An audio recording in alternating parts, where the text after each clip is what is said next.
জানো তো, ফেসবুক খুললেই কত সুন্দর সুন্দর রিল ফটো দেখতে পাচ্ছিলাম, কিন্তু আমাদের আর আজকে হোলি খেলা হলো না। আসলে আমাদের সোসাইটি থেকে বন্ধ করে দিয়েছিল যে 3 তারিখে কোনো রকম কোনো হোলি খেলা যাবে না।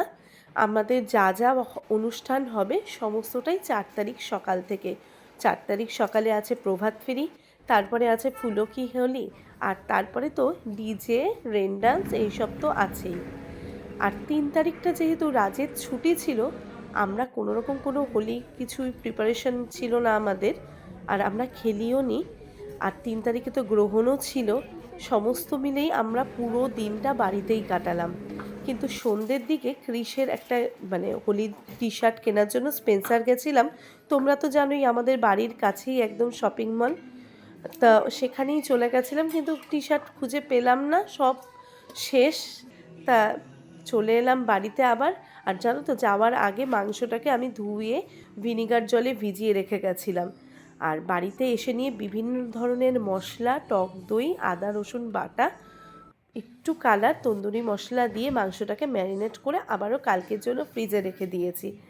আর ভাবলাম যে একটু কাজটা এগিয়ে রাখি, আসলে কালকে সকাল সকাল আমার বেরোনোরও আছে। সকালবেলা 8টা থেকে প্রভাত ফেরি আছে বলে আমাদের সব বন্ধুরা বলেছে যে তাড়াতাড়ি করে রেডি হয়ে 8টার মধ্যে যেন আমরা ওই জায়গায় চলে যাই। তাই আজকে রাত্রিবেলাতেই আমি চিলি চিকেনটা করে রাখলাম। কিন্তু চিলি চিকেনেও একটা টুইস্ট আছে, চিলি চিকেনের সাথে আমি কিন্তু চিলি পনিরও করেছি। আসলে একবারে করে নিয়েছি, আলাদা আলাদা করব কি, রাজ চিকেনটা খেতে ভালোবাসে আর আমরা পনিরটা খেতে ভালোবাসি, তাই দুটো একসাথেই করে নিয়েছি। আজকে গ্রহণ বলে ঠাকুরকে পুজো দেওয়ার সময় আমি আবিরটা ছোঁয়াইনি ঠাকুরকে।